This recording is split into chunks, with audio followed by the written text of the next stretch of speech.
Hey, it's me, MC of Healthy by George. So, I want to talk about the chaos that just left your house. And now that you've got all the wrapping paper in the big garbage bags out by the curb, or you've taken them down to the trash area in your apartment building, and you now have a refrigerator full of leftovers, or you're cleaning up the beds where people were staying in your home, or straightening up, throwing out. And now there's this huge feeling of a downer, or somebody calls it the holiday hangover. So, why does this happen? Let's discuss it. Let's talk about it.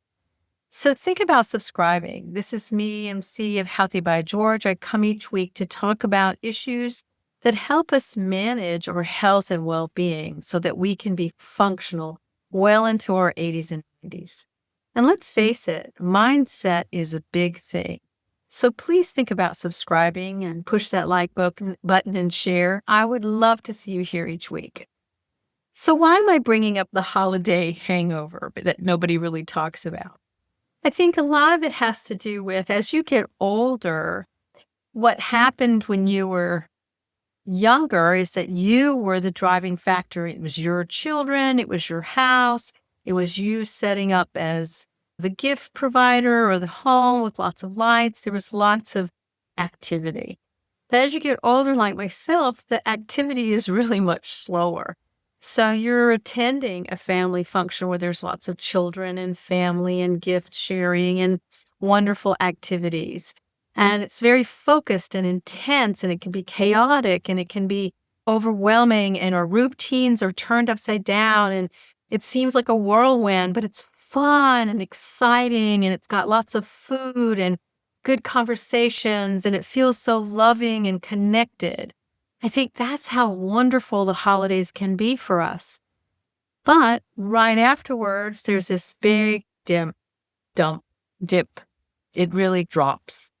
Because now the whole excitement of sharing and connecting and the wonderful expectations of sharing gifts that we care about for each other, and maybe things didn't go as well as we liked, or it didn't matter.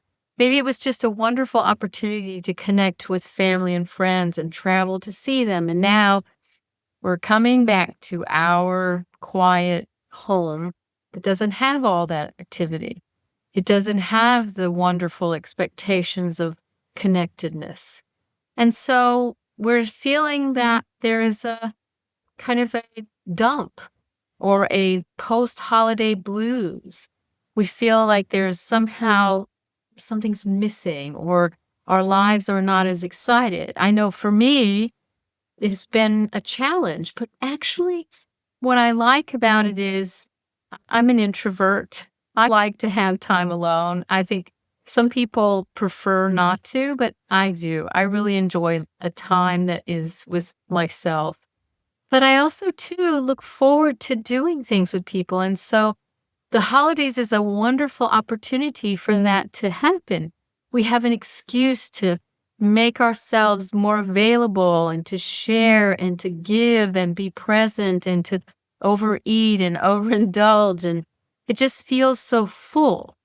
And yet when we return home to our quiet home, where maybe there's not the children and the chaos and the busy schedules, it feels a little like a crash. It can feel like, maybe, why is my life so still? Why don't I have that connectedness that I felt so wonderful about during the holidays or during the Christmas period? I think we do want to have that connectedness, and we do want to have that feeling. And as we get older, it does change, because what we once experienced when we were part of a larger social network was much fuller. It was more active. It was more engaging. But now for us to have that, we have to do more things to invite ourselves out, or to make more of an effort. And it feels especially challenging because we typically are not having such exuberant engagement on a daily basis as we get older.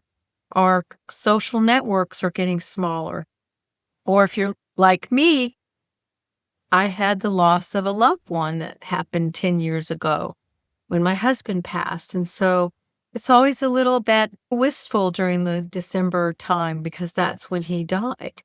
So it can be a challenge to suddenly be here and having all this wonderful fun and excitement. And now I'm back to my normal routine. And it's that feeling of the change. It seems so radically different from being out and about and doing things with friends and family and sharing and traveling. And you have a daily expectation that you're going somewhere. And it's just so beautiful to have that fullness in your schedule. And now you're back to your schedule, which is slower, filled with routines. It's not exciting. It has its own sense of kind of rhythm. And it can feel abrupt that you've been in this wonderful experience sharing, and it feels so full and exciting. And now you're back to your schedule, which is not so exciting. In fact, it can feel like a downer. Let's take a step back. I know for me, it's helpful for me to remember that I like a slower, more thoughtful pace, and that sometimes the holidays chaos and drama and lots of things to get done and do can be overwhelming. So it's nice to experience for a short period, but maybe letting it go is not a bad thing either. So maybe we can think of this post-holiday blues more as an opportunity to catch our breath. Think about things that we can believe is possible for ourselves, because now we have the opportunity to get back into our rhythm, to restore our routine, to get back into our meal prepping, our exercise routine, our meditation, our morning routines, sleeping in our own bed. That's always a joy instead of having to be over at someone's house and sleeping in the guest bedroom, or the sharing of bathrooms, or whatever it is that is your family engagement during the holidays. I know that finding a way back to your rhythm of restoring routines is key after the holidays. The second thing that you can think of is maybe fostering some approach to some connections with friends that maybe you didn't get to see during the holidays. Now is a perfect time to reach out to that friend. I know for me, I've got 2 phone calls out already to a couple of friends of mine for brunch, or someone to have a late meal with next week before the New Year's Eve period. Do something to reach out to someone that you haven't heard from, or that you would like to hear from, or you want to catch up with. Now's the time to put things in place for you where you can do something at a rhythm that's more in line with your own sense of managing your time in your day. The other thing is that we can focus on perhaps restoration. Maybe we need more sleep now. Maybe we need to eat healthier food or in smaller portions. Maybe we need to resist the fact that we were having such delicious desserts after each meal. And maybe now's the time to drink more water and move our body a little more, or lift those weights. Restoring ourselves and getting back into a routine that supports our health goals is really key, because I have found that slope to be awfully slippery, that once you throw it out the window, especially if you're traveling, it's hard to get it back into the same shape it was before you let it go. So now's the time to really embrace your time to restore your routine of health and well-being. Mindfulness, meditation, maybe that morning stretch, whatever it is. Get back into that reconnection to your health goals. The other thing is, what about thinking about your mind and how you feel and think about things? 2026 is a new opportunity to really reflect, how do I frame my life? How do I think about myself? I know that one of my videos talked about the yes and theory, which is an improvisational thing. Maybe now's the time to think about how you approach life in a more curious and creative way. But don't ignore if you find yourself unable or not able to shake that downward slump after the holidays. If it goes on for more than 2 or 3 or 4 weeks, perhaps it's something that you really need some more help with. And this is a time to reach out to a therapist or counseling and do something to really address maybe a deeper loneliness that's present or a deeper sensation of depression or anxiety that may be present. Don't ignore those feelings. Take action. Make 2026 a year of taking action on your behalf.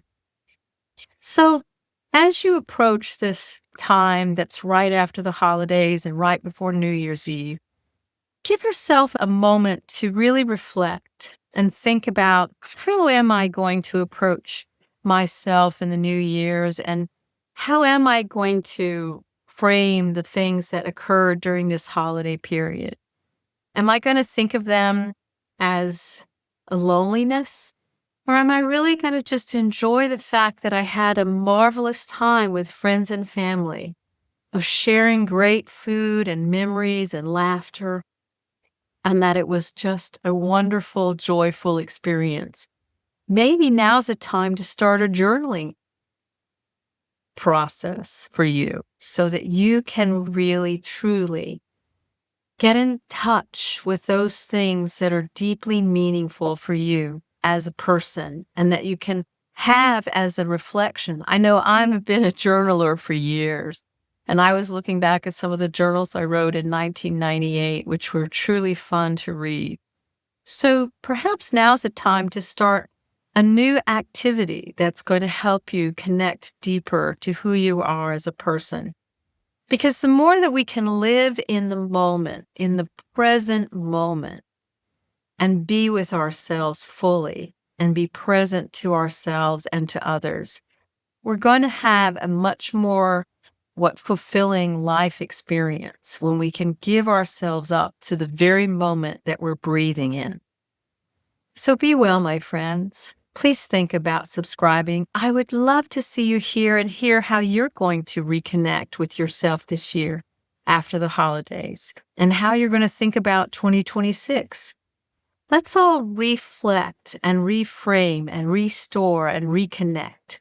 That's easy to remember. And I would love to hear your comments on how you're going to embrace this time after the holidays and shake off any of those blues that are hanging out. Okay? Be well. Remember, you have this one beautiful life. Let's live it intentionally. Bye-bye. So thank you so much for joining me at Healthy by George. I hope you found the information inspiring and that it encourages you on your wellness journey.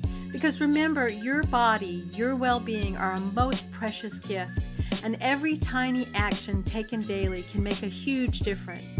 I hope the information here is educational purposes and is not meant to replace your medical care. See your doctor and talk about what works for you. If you enjoyed today's content, don't forget to give it a thumbs up and subscribe to my channel. Your support means the world to me, and it helps me continuing creating content that inspires and empowers you to live your best life. Goodbye for now, and join me again at the next Healthy by George.